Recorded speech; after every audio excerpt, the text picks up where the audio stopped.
Welcome to the 40 Below Gaming Podcast. I'm producer Josh, showing my identity for the first time now that the Tyranids are en route, and I can finally reveal my Gene Stealer cult-like features publicly, because you're all going to die.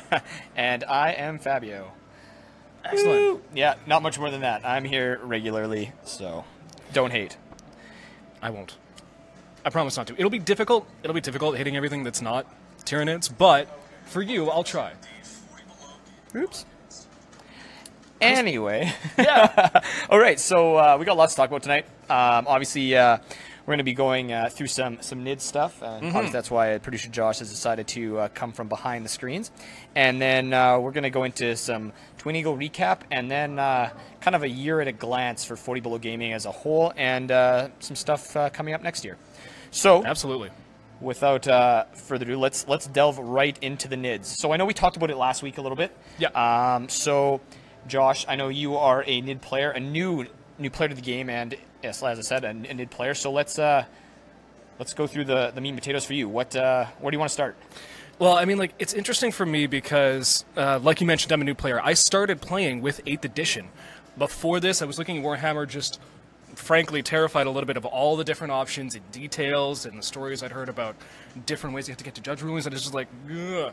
I look at 8th, I look at the way that it simplifies things and streamlines certain things. Yep. And the key for me was I had heard that Horde armies are finally becoming viable. Orcs and Tyranids will actually come out and not just be NPCs races anymore. They'll actually be able to put up results and be on par with the Space Marines and Eldar. So I'm like, yes, pull the trigger, bought an army, and now this is my first Codex release, and I can't tell you how excited I am just to actually, like, receive a book for the first time, right? I don't know how often you guys have felt this, but for me, it's going to be Christmas Day when the book, when I get my hands on it, or the 11th or 12th. What I'm seeing in the book is exciting. There was a bunch of stuff about the way that Tyranids ran previously in the games of 8th that I've played, where I'm like, okay, this is cool, I can rush up there, I can get my claws in, I can get some good combat phases in, and then melt under a hail of gunfire. But there's a lot of options for survivability in stuff like the Jormungandr Tunnel Networks adaptation, where you can have a permanent cover save as you make your way across the battlefield. That really excite me. Okay, so you're just saying that there's more survivability in terms of getting there, so you're getting more bodies into the fight, and hopefully being able to whittle down guys to the point where you're not dead by the time you get there. You flail at them a little bit, and then they just fall over. Right? Yeah. Okay. It's things like, I'm running a fairly melee-focused army, tons of Hormagaunts, tons of Gene Stealers, and I'm specifically built around that Swarm Lord Gene Stealer combo, where you drop the Swarm Lord, you run the Gene Stealers up, and use the Swarm Lord's Hive Commander's ability to get the Gene Stealers into range for, like, a charge on turn 1. Okay. And cross the battlefield that way. I've gotten it off a couple times, it's very satisfying, but I've always felt like once I've gotten there, I haven't been able to support my Gene Stealers enough. Okay. So, it's been fun, it's been good, but again, like I mentioned, needs a little bit something more. Needs survivability or me getting more units. What I'm hearing about the points decreases is really exciting to me. The fact that I can get more bodies. More bodies. You're a Horde army. Yeah. Should be. So, like, let's start with the HQs. Like, are there HQs, new HQs? Is there some that really kind of cater to your play style? Some, like, from what we've heard so far. I might actually. What I'm probably eyeing doing is the fact that the Neurothrope is now a cheap HQ unit, and it's a heck of a psyker. Normally, I run the Swarm Lord as my HQ because it's just so good, and it's going to get even better with the extra saves and the lowered saves in this Codex. And it just helps a lot my melee focused army. But having a Neurothrope there, having a little bit more psychic ability, having some of the stuff the Neurothrope enables, and especially having a much lower points cost as the HQ, being able to have like the 70-100-ish that it is instead of the 300 plus of the high points cost of the Swarm Lord. Again, lets me fit in more bodies. More bodies, right? Again, lets me put more stuff on the field and run it across. Okay. So that's exciting. It's definitely exciting. So now you're saying you're bringing a Psyker in. So what kind of is there psychic powers that cater to your playstyle as well? Is that kind of why you want to go that way, or is it more the aspect that it's just a cheap unit and you can just get more bodies? Period. Cheap unit. Okay. Cheap unit. Okay. Like very much because I'm often going up against armies that have such high model quality and unit quality. It's challenging to take down just individual Space Marines. One of my best friends runs a Blood Angels army, which is like close combat melee focused Space Marines. Okay. And it sometimes feels like I'm just water rushing up against a rock trying to wear him down. More bodies helps with that. It helps a great deal. Yeah. Okay. Okay. So then you want more bodies. So where are you getting these bodies? Like, is it your troop choices? Is there their elites? Is there where are the troops? Where are these bodies you want? Like, where are you finding the value in the body in the volume of bodies? I'm definitely going to go for more troop choices. What Okay. I'm going to add, partially as a result of this codex, is a set of Venom Thropes. Okay. Which aren't troops, but they help me guard the troops because they've got their shrouding spores still. Okay. Okay. Cool. And then I'm conflicted about warriors. And you can tell me whether or not I've been wrong to do this. But just as I thought it was a polite sportsman-like thing to tell people as a Tyranids player, hey, this guy, this guy, this guy are my Synapse units, just FYI. These are the rules that are going to apply to them and not every player. I don't know if that's foolish of me or what. I think it's one of those areas where it depends on your opponent, depends on kind of where you're playing, I think. Too. Yeah. I mean, I think in events, I'm of the opinion that you give them your list, you give them, the ability to ask you questions, but if they don't want to ask the questions and, find this stuff out ahead of time, I feel those should be aces in your sleeve, not you feeding them the important information. I mean, I know there's a lot there. That would be something that I think a lot of people are kind of on the fence about, but I mean, I think in a friendly game, people are learning about the army, stuff like that. Or if someone says, hey, like, I've never played NIDS and what are some things to look out for? It's like, well, then you'd be like, yeah, well, Synapse is an important thing. It's like, well, what's Synapse? You know what? Okay, then you go into it a little bit. But otherwise, like, I'm of the opinion that, you keep as many aces in your own sleeve, especially in, like, tournament play. I think exactly. Those are kind of things that give you a competitive edge. And they're not, I wouldn't consider that, power gaming or cheating or anything like that. I mean, those are the rules, and everyone has access to said rules. And if they don't want to ask the questions, and if they say, I thought this was a Synapse creature, no, it's actually this one. It's like, yeah, well, that's kind of okay. Maybe they won't die as quickly then, because that's been my conflict with them. Right, and that's the thing, right? People, as soon as you basically spell out, okay, you need to kill this first, and then you need to kill this second. It's like, well. Sure. Yeah. It's like, okay, you basically told them what they have to do. Yeah, right? Because I found that I've set them up. I create this nice Synapse coverage for my whole army, and then the warriors die first. Everybody just shoots the big bugs. I've lost Synapse and Instinctive Behavior. Now, that's less of a thing once the Codex hits, because of the changes to the way Synapse and Instinctive Behavior work. But still, they take out that linchpin, that keystone, and the warriors don't really survive too well under concentrated fire. They don't have like the invulnerable saves of the Gene Stealers, for example. So they'll just go. And then like I'm out Synapse for a large section of my army. The only thing providing it is the Hive Tyrants. Is there any units that you've seen that give invulnerable saves, like an aura of bubble, like of some sort of save? I know you said the one that has the cover save, but is there anything with an invul? I'm still researching that. Okay. That's mainly what I'm hoping the Venom Thropes are going to do. Give something a little stronger than I'm just finding the cover saves, like, sure, it gives you the +1 or whatever, but when you're on a 5+ going to a 4+ or a 6+ going to a 5+, there's every weapon has like a -1 modifier, so you're really no better off. But aiming for strong troop choices, especially since I'm a melee-focused army. The one thing that's really I'm going to try, I don't know how well it will work, I hope it does, is the Infestation Hives for the Gene Stealers. Because the Gene Stealers are like the iconic Tyranid unit. They're just fantastic melee choices. And now I have the option of setting up 4 points within my deployment zone and keeping a unit of Gene Stealers in reserve, even if it's like only 5. And making my opponent play a guessing game. Where are they going to pop out of? It's very flavorful for them. And it gives me some strategic options, but on the other side of things, like, what benefit do I get out of that versus just rushing more Gene Stealers up to the front. So I'm going to play around with that a little bit. Okay. Okay, that's... And then what about big bugs? What do you... what's cool? What's coming out? Like, is that... What is it, Old One Eye? Is that used to be something way back when I recall? Like, you know what I mean? Yeah, no, stuff like that. Is that Old One Eye is fantastic. Like, I just love him. I love the flavor of him. And he gets a very nice, quiet, but producer Scott is laughing behind the scenes, and I don't know why. Yeah. Research is ongoing. He gets like a debuff, but then also a buff, because he goes down to 9 wounds.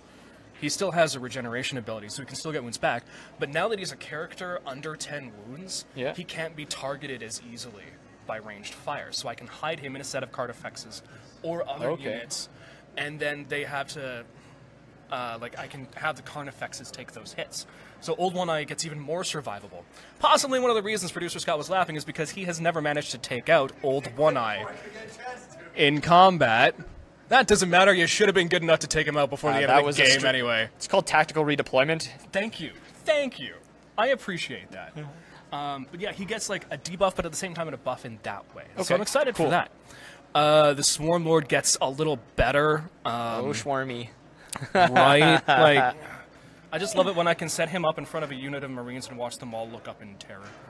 What about, I know someone mentioned something about Carnifexes. It's the age of bringing the Carnifex back. Yeah, it's interesting. I have almost no Carnifex models because I bought my army used, so I've sort of glided over this. But what's happening with them is they're your Swiss Army knife of medium-sized monsters now. You can set up Carnifexes. Carnifex is the medium-sized monster? Compared to, like, Trigons or Hive Tyrants. Okay, all right. Yeah. Because you can set up your default Carnifexes. You've got your Dakafexes back. You can set them up with, I think, 4 Devourer cannons. There are now Screamer Killer Carnifexes coming back and Thornback Carnifexes. There's like a big suite of different war gear options or biomorph options that you can take in this codex now. So you can kit out your Carnifexes almost any way you want to deal with any particular meta or list you want to come up with. Okay. Whereas before, I just saw them as rush up and deal with the enemy vehicles units. Now, I can consider them for ranged fire. I can consider them for ranged debuffs. So that's definitely something I'm keeping my eye on once Carnifex units come back in stock in this city. So what you're saying is we definitely need to magnetize our models. Oh, yeah. Yes, magnetize everything. Good. I think Homer's coming on to you. He says you have a really nice speaking voice. Thank you, Homer. You do too. The one time I saw you in Brandon, I appreciate that greatly. Yeah, it's. I'm blushing now. I'm blushing now. You've thrown him off, Homer. Well done. Well done. No. So what else? What else are you feeling? That's a great question. You talked a lot about the more bodies thing. What else? Like, for going from an index army to a codex army, synergies you're seeing. Yes. Like, what? Come on, give us. Like, I know I'm not built for this right now, but what I'm considering doing is, as part of a doubles army, going High Fleet Kronos. And supporting, like, my partner, because they're very much built to be anti-psyker, like the anti-psyker Hive Fleet, psyker killers. They've got that, I forget if it's a stratagem or a psychic power. I think it's a psychic power, but it lets you take away D6s from enemy psychers if you get it off. So you get it off on an enemy psyker, and all of a sudden they have to roll 1d6 instead of 2 when they try and resolve something like Smite or another power. Which greatly reduces their ability of doing that. And so, like, the idea of building a partners or like a doubles army that just denies the enemy psyker, let's say we're going up against Eldar or Kyle's Daemons, take 1 die away from Magnus, let's see how he does. Something like that is exciting. Is it 1 dice per psychic roll, or is it 1 dice from the pool? Like, I think it's like for the turn, they roll 1 instead of 2. Until your next turn. To resolve psychic powers. Oh, wow.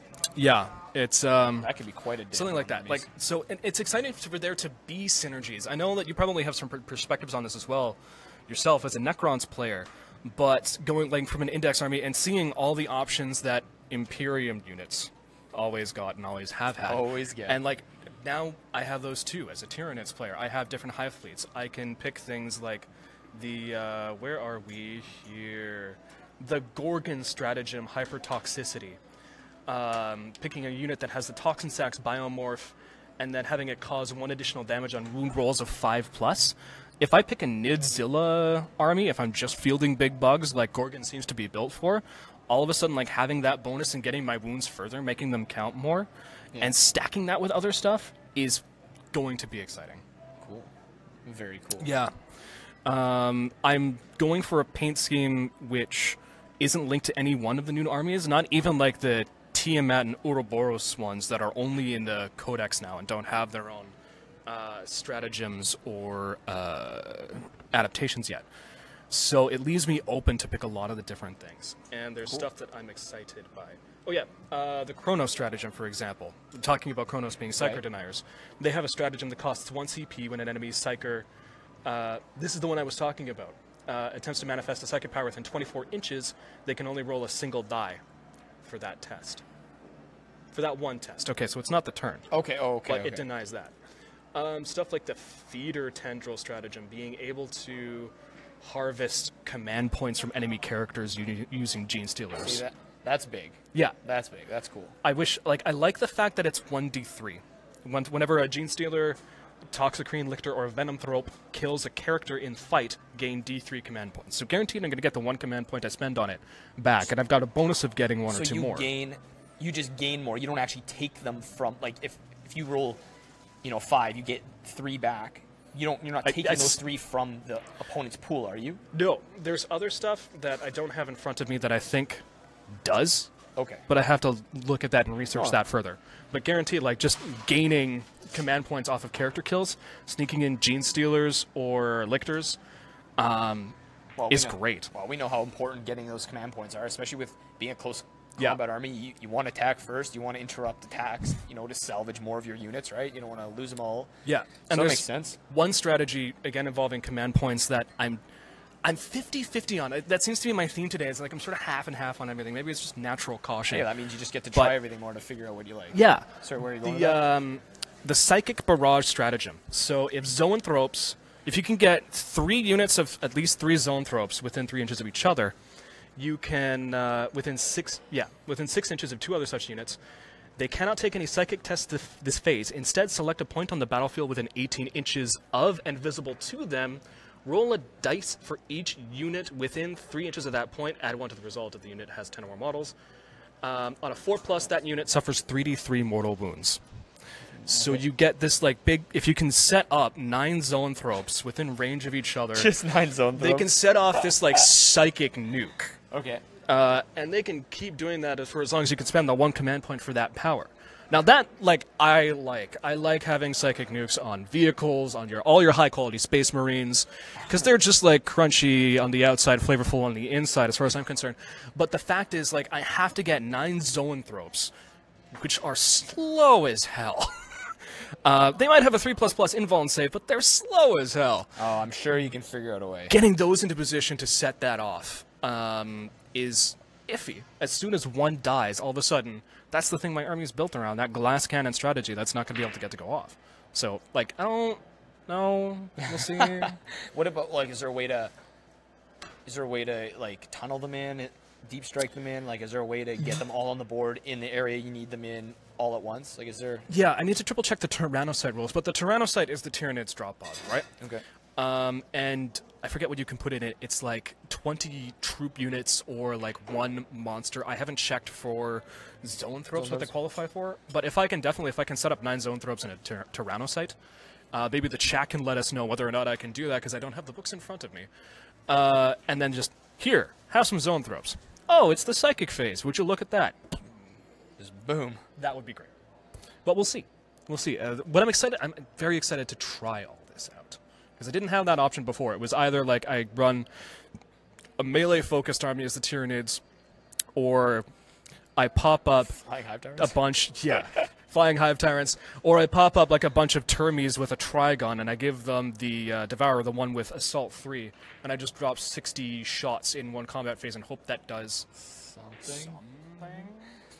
Yeah, so honestly, that seems to be the trend. It's like there's no wrong way to build an army, and it allows you to actually build quite a vast collection and try different things. I know even Yeah. as a guy that still only uses the index, I still have been able to bring armies of all varieties just because everything can do something. So it's Yeah. nice to see that even from index to codex, with all the synergies, with all the stratagems and everything that's kind of been leaked and released and talked about, that you still have the capabilities of taking multiple units, trying different builds, and still being able to enjoy Definitely. most of the army. Like, Tyranids have, as I understand it, always been the army that has had the most different like unit options to deal with problems. If you're expecting to come up against this, you can take the Pyrovore, or the Moloch, or this or that. Like, you always had something that could solve any given problem. But now, like, seeing the synergies in different high fleet choices and stratagems just lightly sketched out for me, and seeing all the paths I can go down, that's definitely the word of the day, exciting. And I expect that when I come to Warhammer from other games, and I'm glad to see it here. Good. Well, that's good.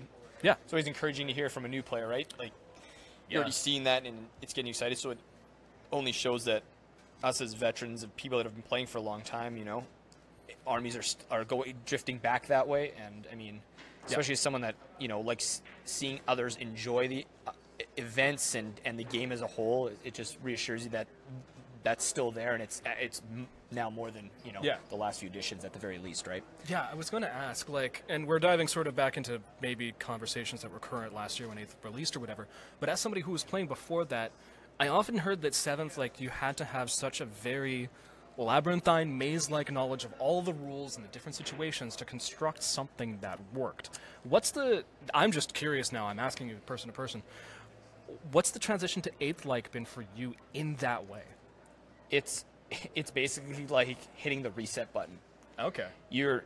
Before it was, if you wanted to play a certain army, you had X and Y builds, if that, or you're just sitting at X. And if you didn't take that build, you weren't going to have a chance. And even if you took that build, you'd only get so far with it because other armies had just their X or Y was just better than yours, and you couldn't do anything about it. There was no more,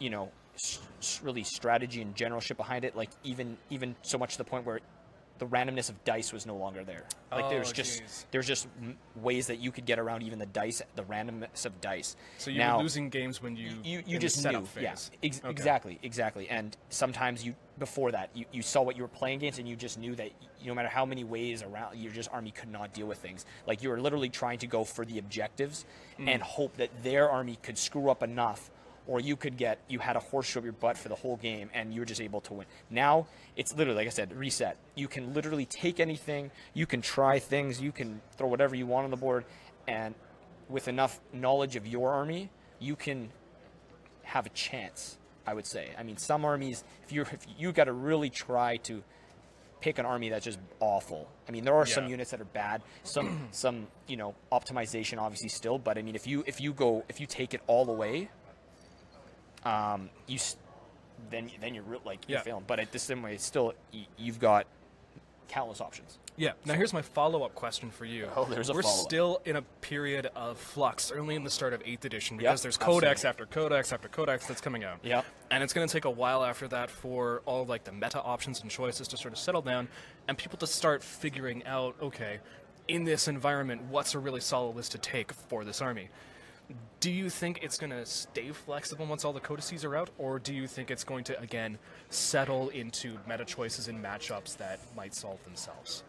I think it will get to a point where there will be a meta, but the way Games Workshop has been going with seeing things that are way overpowered and dropping them, or increasing their points, or, you know, changing them up to make them less powerful or less of an auto option, I think that meta will always be changing enough to allow everybody the opportunity to excel and succeed. And I think that for that alone, it is a really good thing. But I don't think there will be a meta, and it will just hold firm for the duration of the addition, I guess. I don't think that's going to happen, and I really hope it doesn't happen. Yeah. Is more I guess where I'm going is I hope it doesn't happen, and based on what I've seen so far, I don't think it will. Excellent. That's good news. That excites me as a new player. As a new player, as a player that's been playing for a while, as there's players that have been playing way longer than me, and I'm sure they are just as excited. I know there's a lot of players that have come back to the game because of that alone, right? Like they know it's like, okay, like I don't have a codex, or I get my codex last, and I'm going to be screwed forever, or if I got my codex first, I'm going to be left in the dust again. Like Chaos was one of the first codexes in 7th, and it was okay, it was pretty good, and then as soon as like everything else dropped, it's just like, okay, bye, see you later, thanks for playing. And we had a couple builds that were like meh, but we're just left in the dust, and I don't think that's a thing anymore. I think it's going to just it's going to be a revolving door, and I think for no matter where you come into the game, I think it's a great thing. Good. Because I spent so much money and effort on this army. Well, that's just it. Everyone spends money on their armies, time. They invest so much into it. And it's just so it's just demoralizing to just know that like a new codex comes out and you're just like. I can't imagine what it had been like for Tyranid players before me, for my ancestors and their ancestors before them, having not received a codex since like 3rd or 4th and watching entire editions go by. Well, I mean, you could talk to Dark Eldar players, you could talk to Sister players, you could talk to Orc players. Our League Sister you know what I mean? Like, there's there's countless armies that are just have had that happen to them, and all you can do is feel for them. Right, like they're just begging for something, and keywords help. You can add stuff in, but those purists, they're just left in the dust. I just don't think that's a thing anymore. I think once everyone gets their codexes, I think that revolving door will start to happen. I think everyone's going to have their moments to shine, or at least their moments to be able to compete for that spot, and just make them just get that love for their armies back, and just want to bring them out, and put more time into painting them and buying more models and stuff like that. So I think it's all going to happen. Yeah. All right. Now, I think we're getting a halfway point. We just got the signal for the 30-minute mark. Should we go to break? I think we should. Okay. Thanks for the input. No problem. Again, producer Josh, out from behind the screens. It's terrifying. And we're going to go to break, so hang tight. We're going to come back with Scott, and we're going to go through Twin Eagles recap and 40 Below gaming as a whole over the last year. Thanks, guys.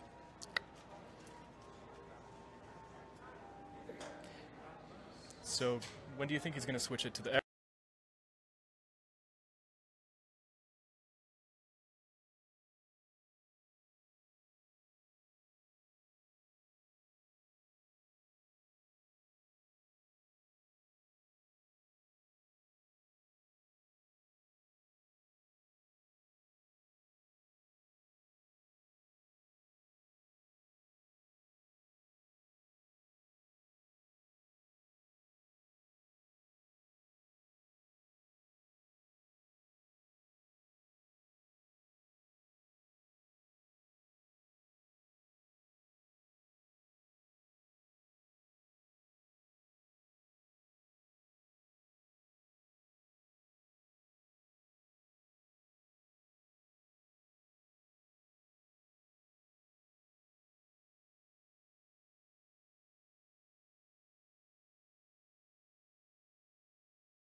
There we go. What's going on, everybody? We are back. We have an addition to the team here. We got Scotty out from behind the curtain. Behind the scenes. Behind the scenes tonight. So, as I mentioned, we're going to go into a Twin Eagles recap. And then 40 Below at a year at a glance, I guess we'll call it. Year at a glance. That's Whoop, whoop.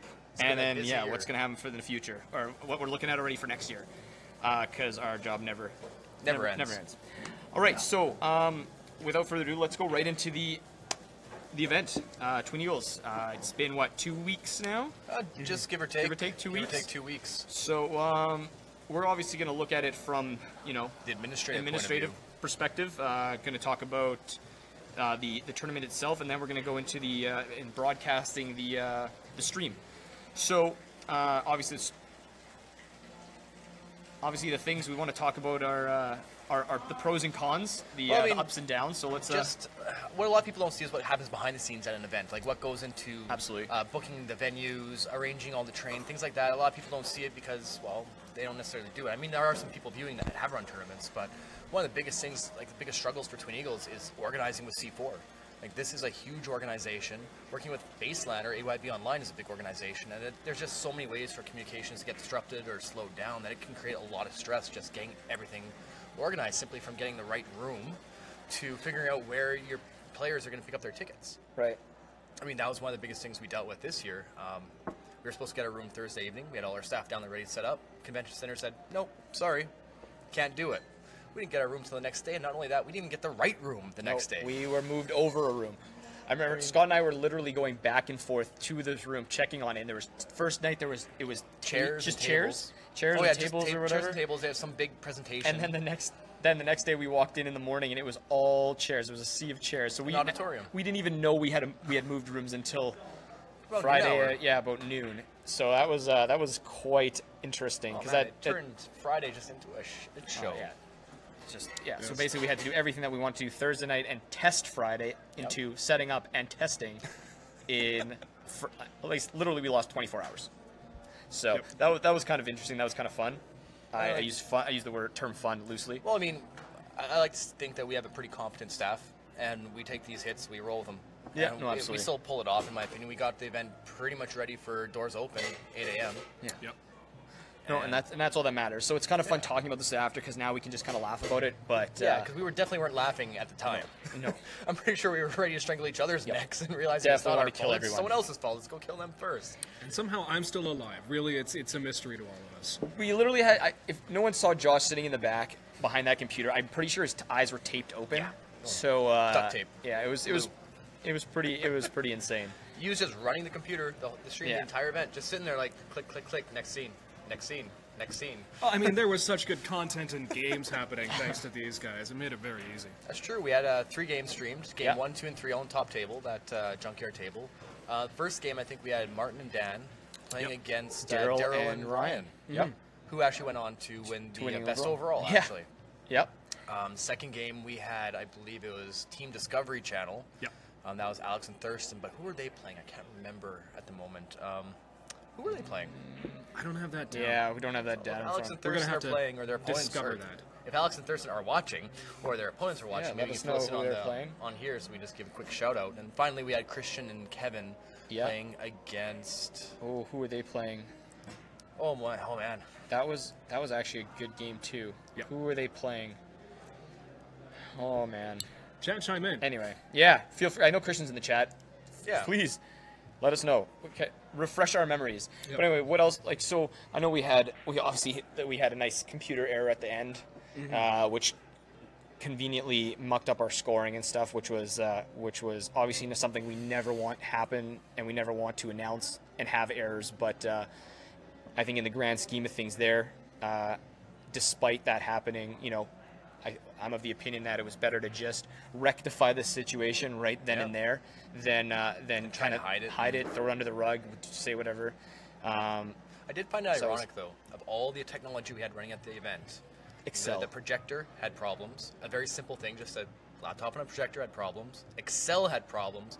But this elaborate, multi-million-dollar streaming setup we had going went off without a hitch. See, that's because I'm good. Oh, there it is. Christian and Kevin Nelson played John Plouffe. Salvation There we Sin. go. Yes. John Oh, Arrow. yes. He had his mic wired up to his beard. Best part. That was It's hilarious. a built-in pop filter. Yeah, I'm borrowing that. That's happening again. legitimately have a picture of that up somewhere. Yeah. Yes. But yeah, so needless to say, we had our fair share of hiccups before, during, and after the event. Obviously, I'm sure most of you hopefully didn't see most of them, but yeah, there always comes with the territory. Comes with the territory. It's something we've had to deal with time and time again now with our events. But at least at the end of the day, we know how to get over them. We know how to get through them. Some are easier to get through than others, obviously. Yeah. But And likewise, we like hearing the feedback from all the people. I mean, Yeah. we don't run perfect events. There's always problems. I know we got a lot of feedback from this one. And I want to encourage more of that feedback coming in because that's how we fix these things. yeah, especially the little nitpicky things like that you think, oh, it's so minor. No, it's still worth mentioning because at the least, if it's something minor to you, it might be major in the grand scheme of things, or something we can try and knock out and fix for all our future events and stuff like that. Things like mission imbalances, maybe there's a problem with the mission, or just not announcing that the water bottles were free until the middle of the second game. Actually, the other one is those. Some feedback that actually really helped was the staging areas. Right after POW, that was a big thing, right? We did it again. I think it helped significantly, and I know I personally got a few people saying that it was like great that to have those spaces again, and not only from the player side, but even as admin, like I know Paul loved it because it made it a lot easier to score painting and stuff like that. And not only could he score painting easier in that regard, but he could do it in an unbiased fashion because it's no longer a name attached to an army. It's a number. So you don't know if that's your buddy's army or someone you might know. It's very unbiased at that point. I mean, granted, when you see enough armies coming out from the same players, you might get that familiarity, but at least it does help. It does help. Helping, and I have to imagine that putting them all in a row like that, so close together. Like, I've been at tournaments where, like, you have to wander around. They're just set up and left on the table and stuff. Corners on a chair, under the table. But being able to be like, okay, so I'm looking at this Space Marine army, and this Necron army is right here, and this Orc army is right here, and being able to just compare and glance over, hey, is that really good in comparison to, like, I have to imagine that helps a fair bit. Oh, for visibility, for sure. And we actually didn't get to do my little idea with the skateboard, where we'd have a camera on a skateboard and just roll them by for, like, a scrolling shot. I think that would have been so cool, but whatever, maybe next time. Next event. Let's solve that problem. No, but at the end, and I mean, it helps for photos. It helps for everything. Realistically, just from a player's point of view, being able to check out all the armies. Oh, I missed that one or something. There was hopefully none of that, or very little of it. If you actually took the time to get there and check them all out, they were all there. So there's a lot of positives that I think that came from doing that, and that's something, at least for Plains of War and Twin Eagles, we definitely going to keep doing because we know we have the space in those venues to do that. Yeah. So we want to keep doing that and keep giving people that space because it was something that people definitely have appreciated, and we want to keep it that way. Quick update, Homer. Girls and boys were announced as winning everything, but that was part of the problem that was solved at the event because part of the Excel issue. Yeah, the Excel issue. We were able to solve that in time so that I believe most of the players still got their correct prizes and plaques. Yes, everyone did except for actually our top players, which is why they don't have a picture up on our site right now. Yes. So they were Unicorn something, I believe. Unicorn Whispers, Unicorn Whispers, and Daryl Hoover. Yeah. So they ended up actually winning the event. I would say the event, but they won best overall. Well, best overall. Could be seen as the event, but it's one aspect of the event. So in saying that, let's. I think a lot of people have asked and private messaged about the scoring and how it was done, and as a blanket statement, we opted to get rid of all the real fine numbers because we felt it was just easier to kind of communicate to everyone where they were ranked, but not necessarily really give out too much information. So help me out here. Okay, the previous sportsmanship was always done on a score of 1 to 10, and you'd rank your opponents based on how good the game was. But a lot of times people would misunderstand this. They'd either give all their opponents 10s, or they'd say, you know what, I lost that because they played a dick punching list. Even though they were good players, they might just give them a 2 out of 10, even though they were good people, good opponents, just a hard list. And in that format, there's a lot of confusion. Everyone kind of took their own idea of what sportsmanship was. So what we started moving towards is the voting system where you voted for your favorite opponent, the most enjoyable game you had, which in a way can encompass both the difficulty of the list you played and the attitude of your opponents. Yep. It's a little bit easier to communicate when you tell a player at the end of the event, choose one or your two most favorite opponents, rather than grade every opponent on a scale of this to this to this to this. In the past, sometimes with those scores, you get very skewed results. For instance, at the second Twin Eagles, we had a 6 or 7 way tie for first place because everyone gave everyone a 5 out of 5. Which is great, but it didn't reflect the actual nature. Because in my opinion, if you're on a scale of 1 to 10, like a 10 is a rare game. Yeah. Even when I played, my buddy Ovi, we played dozens of games over the years. Not every game's a 10 out of 10, even though he's one of my best friends. We do have the 2 out of 10s. We have the 7 out of 10s. So it's kind of unbelievable to think that you can go to a tournament and get 10 out of 10 games. Yeah. Everyone's the most impeccable opponents. Exactly. So yeah, the way we did it this year was, as everyone saw with those little cards, which some people still managed to mess up. Who's your favorite opponent? 36. Yeah. So. All right. It was just. That was funny. You basically, you only could vote on teams you played against, and everyone could score a maximum of 6 votes in both, best in show, like best army, and then obviously best opponents. Yeah. So, and then based on that, there was an equation that used those marks combined with your generalship scores, your battle point score, and it spat out a number. And just magical click spat. It's layman's terms, spat out a number, and that's kind of basically gave you your rank. Overall, I think the battle points and the painting and that sportsmanship score with our crazy complex equation, it basically came down to 33, 33, 33 of your final score. Yeah, it still was a an percentage. Even split, each but way. The painting and the sportsmanship scores were multipliers of your battle points. So you could so basically what we wanted to do was make it so that you couldn't just crush all your games, get full battle points and win the event, because you had such a landslide from that point on. The idea of best overall is that there's 3 aspects to the game. Right. And to get that best overall trophy, you have to excel in all 3 of them, not just one. Right. So if you were getting if you weren't getting any votes for sportsmanship or your paint scores, well, there was no multiplier to your battle points. Your battle points multiplied by 0 is 0 plus whatever your battle points are. So if you had 33 battle points, multiplied by 0 plus your battle score, so you'd end with 33. Well, that's probably not going to do well, especially with someone that had maybe 20 battle points and 2 votes for army, 2 votes for sportsmanship. So now you're multiplying your score by 4 times the factor we added in, and it gave you a higher number. So then they get jumped up on you. So it was important to get all aspects a respectable included. Score in each category, exactly, versus an amazing score in 1 or 2. Right. So that's why even how it showed everyone that excelled very high in one category, and maybe not so well in other categories. They still place like top 5. They still place high, but not top. So someone that was able to sit close to the top in all the categories, so it was more balanced. And that's where the unicorn was. And that's where unicorn squeaked through. They weren't the top at each one, but they were top 5 for each one. They held high in all of them, and it allowed them to push up to the top, which is. Sorry. No. In saying all this, I don't think our system is perfect. But it's evolving. But it's evolving, and I think we're on the right track. I mean, we took it from Warhammer Worlds, and theirs is actually a lot more cutthroat than ours, because it's literally battle points is next to nothing for them. Battle points if you get 100% battle points and you get zero score anywhere else, you literally go to 0. Your battle points multiplied by those numbers, and that's it. So if you get zeros, you finish the day with 0 points. That's brutal. Like, you just get axed. And this is kind of brings me to my next point. And it's actually a point that a lot of people have seen brought up on some of the competitive forums recently, the Saskatchewan boards. One of the players and member, Ryan Mandrick, was talking about soft scoring in the ITC. Yeah. We saw in Warzone Atlanta recently that they were the first event that reported the best overall score as their ITC score rather than their battle point score, which has usually been the trend in the past while. Yeah. And this created a real upset in the community. Well, I would say upset, but it stirred a discussion. Yeah, definitely whether put a rift in a divide. Soft points be included in the ITC scoring, and how does that diminish the battle points that everyone else does?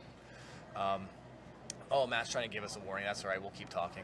And it makes sense, though, because for ITC in general, it's a lot of out-of-town players going to all these out-of-town events. That's how ITC players score their points, by traveling. Yeah. But when you get soft scores, there's too many unknown variables, and everyone scores it differently, everyone does it differently. Exactly. So it's too hard, I think, to go into all these events and really do do well in all the if there's sportsmanship and painting included in your overall, which goes to the ITC. I'm not saying that. I personally am not of the opinion that any event should take away those aspects or devalue them for their best overalls, like we do. We keep those best overall scores and we value those very high. We still submit them. But we don't submit those. We are strictly battle points, because that's the only thing that can really remain constant. Everyone's like, well, you can have different missions, you can have all this stuff. Yes, different terrain, different terrain, stuff like that. But at the end of the day, battle points are still acquired by winning games on that day. And it's a standard mission that everyone's using across the entire ITC. It's not all these other variables that are really just prep. Now, as a Magic the Gathering player, this is all very new to you, because in the world of Magic, it's very standardized wherever you go. There isn't an interpretation. So. No one gives you points for having a super creative or flavorful 60-card deck. They give you points for whether you win or lost. Exactly. So, like, but I can see the argument for, and I can see it against. I can see it for because, like, walking into a Warhammer game is definitely an experience, right? Yep. I don't.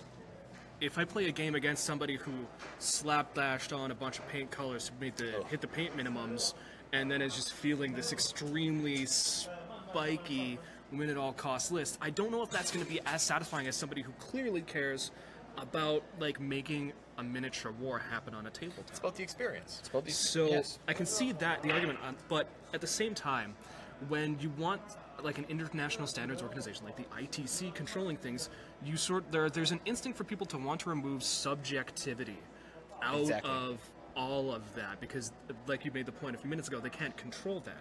So, like, as a new player, I appreciate being given points for something that isn't gameplay, because it means I'm not going to get a mud hole stomped in me. Yeah, you're not going to come and just play 0 because you're a new guy. You still have a chance to shine in a certain category. I think what we have for Twin Eagles is a fantastic model. Like, give points at the event for the stuff that only matters at the event, like the painting. It's not a Twin Eagles model, that's a 40 below model. Sorry, 40 below model. Like, we definitely incorporate that's that used in the Twin Eagles tournament.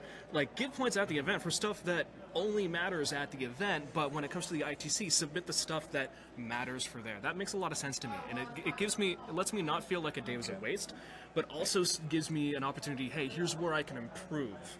Here's the parts, like, if I improve my generalship, I can get better.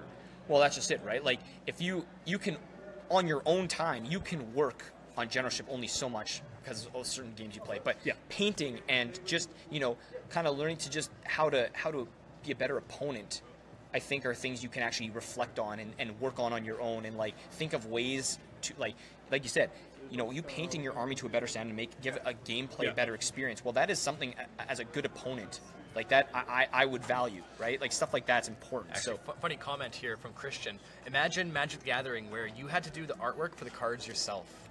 That would change things. I don't think it would, because I don't think the players care enough. No, you'd see a lot of stickmen with swords. Oh, them actually having to, like, really create their own cards. It's a very good comparison. Like, that's why MTG can do this, because you don't have to. Same with, like, the X-Wing tabletop game. They come pre-painted. Plug and play. So it's just like, here's my list, play your game. There's none of that creative subjectivity. Even, especially in Magic, there's rules for proxies.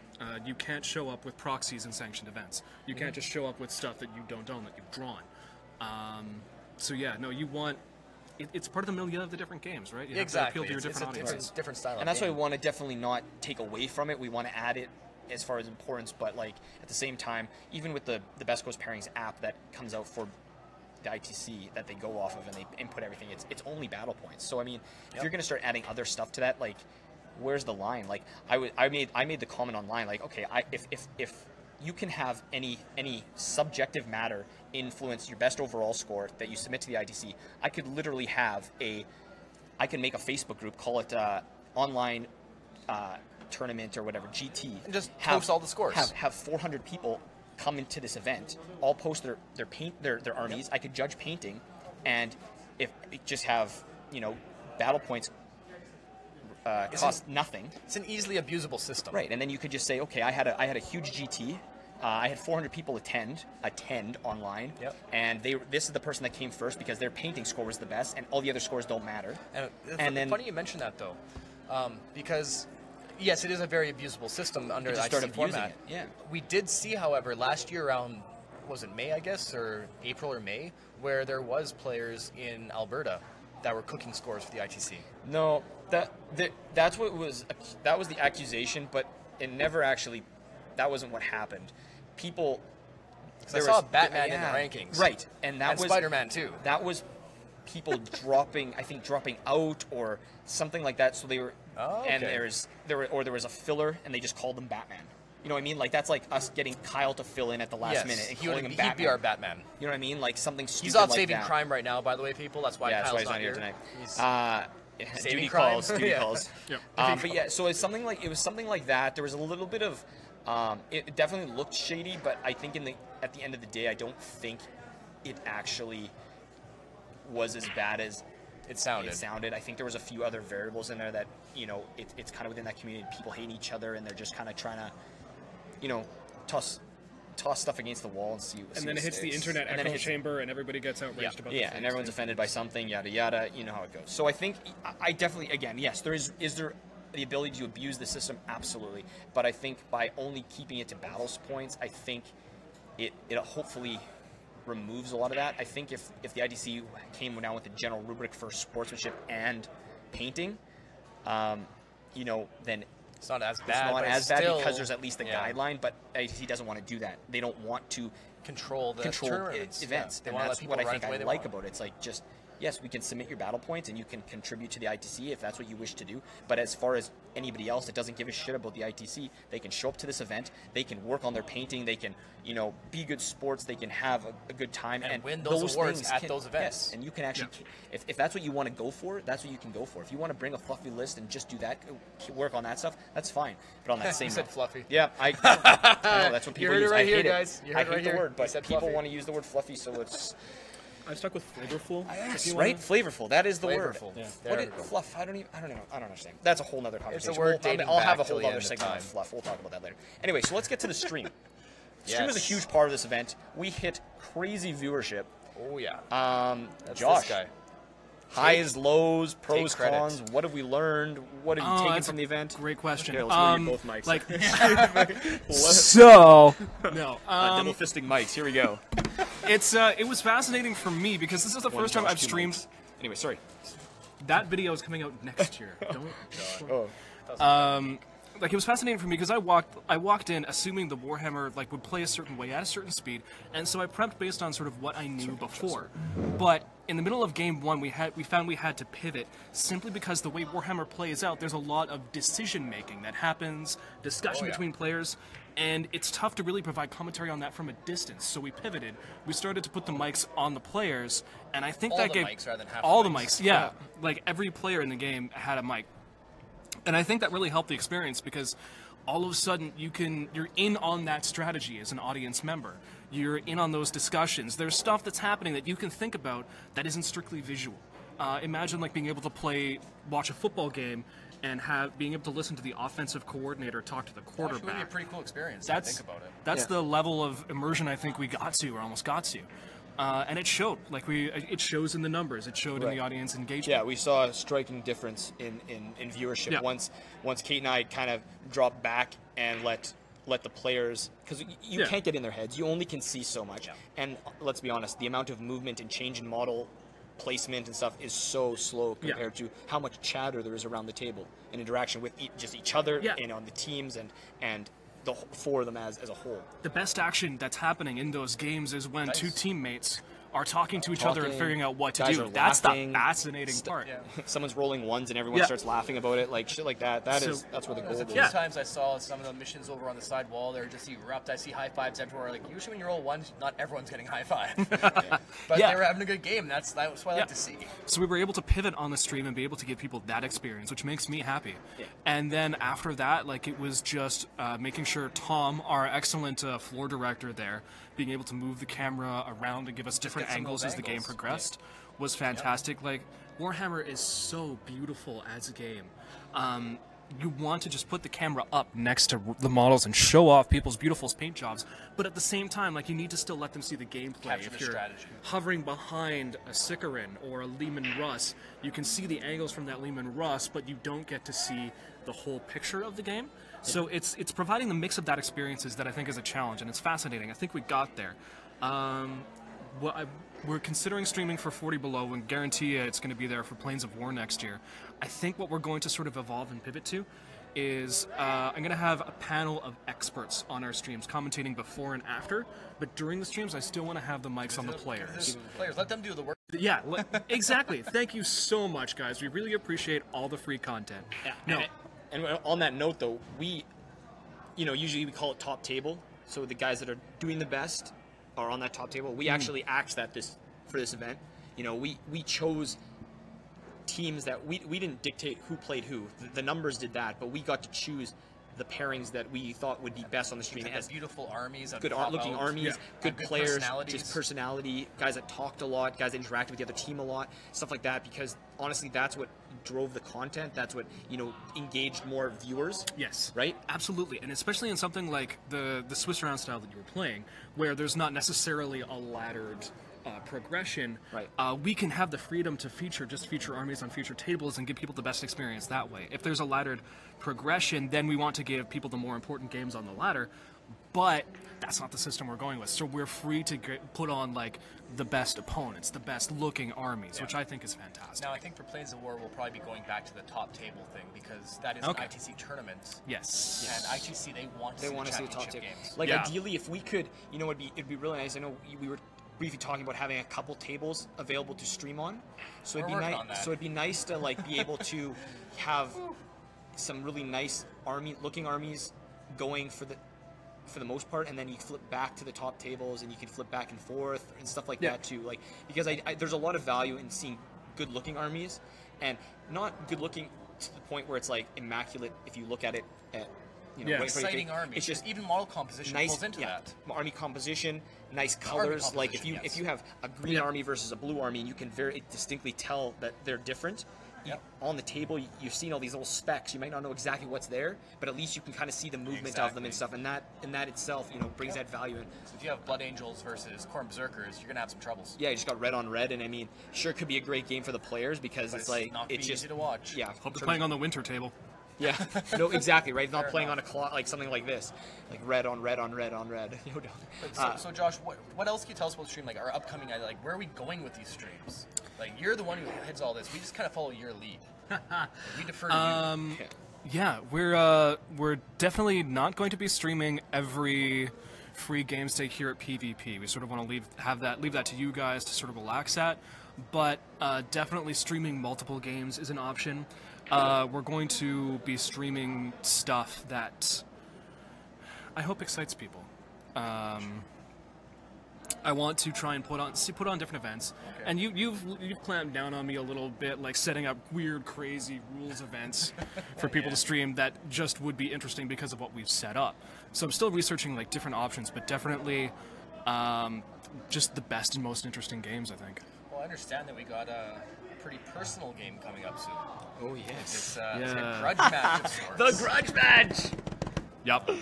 Tell us, please, about the grudge match that you guys have cooked up, because I'm not really involved in this one. Yeah, we don't know what's happening. We just know that you're gonna have a rev shirt. Don't tell me you're not involved in this one. I'm not involved in the planning process. Yes. So, I will be there to participate. So, the holiday grudge match is coming up. We're going to be posting this on the 40 Below Gaming Facebook page. I noticed over Season 3 that our hosting teams of Fabio and Kyle and Steve and Dan struck up a little bit of a rivalry. So I figure, once the season's off, why not let them blow off some steam and finally see who is the best hosting and Warhammer team. So we'll put up the holiday grudge match. It's going to be it'd be festive. I'm just thinking of Anchorman right now. All right, guys, don't touch the hair. Whatever you do, anything goes, but don't touch the hair. Yeah. Dan's hair's He toned it down. Really? He toned it down. It's because he's engaged now. Oh, jeez. Yeah, he looks respectable. All right. Look respectable. So it's the information we can release now is it's going to be Steve and Dan versus Fabio and Kyle. On a mission that's going to be a secret to both teams until a day of, but using primarily the same rule set that we used for Twin Eagles for much of the rest of the game. You're going to be seeing some entrances, hopefully with some entrance music. I'm hoping over the course of December we'll get you guys posting promo trash talk videos on the 40 Below Facebook page, and it should be a lot of fun. It's going to be going up towards the end of December as a lead-in to Season 4 of the Dusty Auspex podcast. I can talk. Podcast. And Christian, absolutely. Mm-hmm. You're talking about Christian actually just made a comment. It'd be cool to see some arranged stream games featuring community members and their armies. I don't know if you guys noticed, but we had done a couple of those in the past few months leading up to Twin Eagles. Those were kind of like the trial runs. We were quite literally using you guys as guinea pigs to learn how to do this at Twin Eagles. Now that we've got this whole system pretty much nailed down, our technology is pretty solid with it, it is something we're going to try to do in the future now. Tuesdays at PvP probably won't be the place to do it. Maybe Sundays? The Sundays definitely will be because we have a bit more time to set up. We're not in a huge rush. And we probably wouldn't do it every time. It'd be more like if there was a group of people that wanted to do it and they reach out to say, hey, we're all going to be there at this event. Can we run one? I think that's something we can definitely. I can see something like a community super series that happens over the course of the year. It's something that we can definitely look into more, but that is the overall plan: is to get more of the community involved because I mean it's gonna be fun seeing you guys have a grudge match. Yeah, but it's not all just us. But then it requires you guys to all come with painted armies because we know PvP isn't something that we make that mandatory. It's more a place where anyone can try models, proxy stuff in. It's more loose, very loose. But when it comes to the stream, then we'd have a few more requirements and restrictions. But I think it's something we can definitely do. I think most players out there who want to be on stream will have a painted army. I think so too. The reason why they want to be on stream is to show off their armies. Absolutely. And things like that. So I think that's so it's definitely coming down the pipe. It's now we have everything sorted out. We have our programming all done. We got the cameras we need. We have all the tech we need. Now it's just a matter of figuring out microphones and just utilizing everything to its fullest. Yeah. Right. Without killing Josh. Or at least severely maiming me. Like I can lose an arm, but not two. No, I don't think we should start calling him Old One Eye. No. But yes. Also, in saying all this, liking and sharing. I know we get so guys. Actually, I want to rant a little bit here for a moment. I went down to Downtime Massage Therapy today for my lunch hour, and I had the best massage ever. Nice plug. And you're looking less tense. I'm not joking. Like I walked out there feeling like high as a kite, and I don't partake in those substances at all. But I was falling over. I was feeling so good, and I go on their Facebook page. I make sure I like these guys, right? Like just to make sure I've liked the page, and I noticed a lot of Warhammer players haven't. So it's very important for you guys to not only like Downtime Massage Therapy's page, but all of our sponsors' pages, because this is how the sponsors see that value to sponsoring us. When they see the likes, they see the reviews, things like that, that's value to them. And then when they get the value back to them, they'll keep working with us back and forth. Yeah. As soon as the sponsor sees there's no value, that's when they step away. Right. So like liking our page, sharing our events, or sharing like our posts and stuff to other pages, then going to like Scott's mentioned, our sponsors pages, giving them a like. You don't have to like them all just for the sake of liking them, but if you've gone and you've used their products, you've won their products in the past, give them a like, say something, rate their page. Say, hey, we won X prize at Y tournament in wherever, and it's great. It's an awesome product. I like it for this reason. Just give a little blurb. I know it takes a little bit of time, but everyone's floating around Facebook, always looking for something to do. So definitely Logan consider. Says, throw up a link to the massage place on the AYB page. It already is there. Yeah, they're there. It's been there for the last 2 months. So yeah. But, see if we can get a fresh one for you. But and it just creates this positive. Yeah, it keeps snowballing, right? Like there's a lot of sponsors that we want to continue using because they are great, but we need to be able to justify. And support them because they're businesses we need too. to support them. Yes, absolutely. At the end of the day, need to see some kind of dollar value come back in.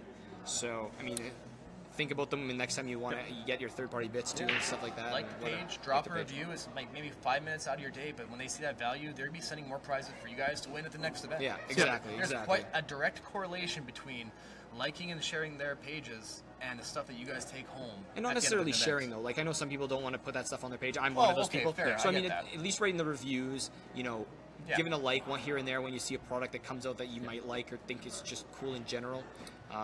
Or just share it to the War Council page. You know what I mean? For other people to see. Speaking of stuff that helps us for next event and our next events for next year, I think Logan has a great question here. Are we thinking about doing another Highlander event next year? We are. Absolutely. Actually, we were just talking about that before the podcast. Yes. Actually. So let's actually go into 40 Below at a glance here. As to the upcoming events we have planned. So right now, just events in general. Yeah, right now we've got a lot. Let's give a plug. I mean, Astronomicon, their event's right around the corner. They've still got a few spots left. I'm painting like a madman right now to make it into this event. I mean, even if I don't get my army ready, I will be there. Yeah, but same. I will be painting every spare minute. I would have been painting tonight if if I didn't have to be here. We love you. Thank you for coming. No, I love being here, guys. Don't get me wrong. But there's Astronomicon's open work event coming right up, and then after that is there's an event in Regina, I think, that's coming up as well. I think it's like early December as well. Renegade or the Ard Boys? No, Ard Boys. It's an Ard Boys event, I think they have out there. So that one's coming up too. I mean, if people want to take that drive, I know there's a few guys that are thinking about going out. I myself might, depending on basically the weather. Yeah, that's what see if my snowplow of a car can get there. I heard Brandon's looking at a doubles event in January. Again, same deal with the weather. That's same always, deal, yeah. It's always a bummer. So there's a bunch of stuff going on, and that's we use the War Council to share that kind of stuff and get it out there. So definitely support other events. We definitely encourage that. I know it gives us as people that run events a chance to play, which is really refreshing. I went out to the fundraiser that was held in Brandon a month or two ago. Right. Simply because that's the one thing I can do that I don't have to stream. So. Now we love you, Josh. Still got both arms though. Yay! For next year, for us though, we're eyeing like a 40BX in March and then the Plains of War in the summer, right? In the summer, yeah. So we have our spring or summer. So we've basically solidified 4 major events for us. We have Twin Eagles, doubles, Plains of War, singles. Then we have Highlander, which is singles, which is a modified rule set. Real singles. And then like extra singles. Extra singles, and then we have the BX, which is our smorgasbord of games. Which is the cluster of games. And then we have our leagues. We have our 40K league that's going to happen again. Probably next summer. Probably next summer again. And we're going to have an Infinity League now. That's starting hopefully, up in 2 or 3 weeks. So hopefully that goes well, and hopefully we can continue doing that annually. We're going to have, at the BX, we're going to have Infinity as well. Hopefully we can do Age of Sigmar again, but Age of Sigmar kind of seems to be one that's really not... seems to be maybe a tournament thing. They're just not into that kind of stuff. Yeah, so we're kind of we're going to reach out to maybe Blood Bowl or another one of those specialty games that Games Workshop provides, and see if there's a group of people that we can get. Really, just like anyone who wants to run a game. Realistically, if there's some bolt action players out there and they think you can get like 8 or 10 players, we can talk. Exactly. We're not opposing anything. Tabletop is what we do. So tabletop. We will, if there's a demand for it, we will definitely make room. Obviously, our website is still going, so January 1st is my target. So we've been grinding that out, and let me tell you, that is not a fun, but it's happening. So and hopefully that website will help answer a lot of questions. I've already seen the mock-ups. It's looking pretty sharp. Keeping everything really neat and tidy. Dusty Auspex is obviously coming back in the new year. So first Thursday in January, we'll be right back here at PvP at 7:30. Yeah, so that'll be probably fun. hungover still, but that's all right. Listen, guys, listen, Linda, listen. So yeah, that's always exciting. It's fun to be here, fun to just rant, chat, and discuss. See how much more of this venue we can take over with tabletop. Yeah, no kidding.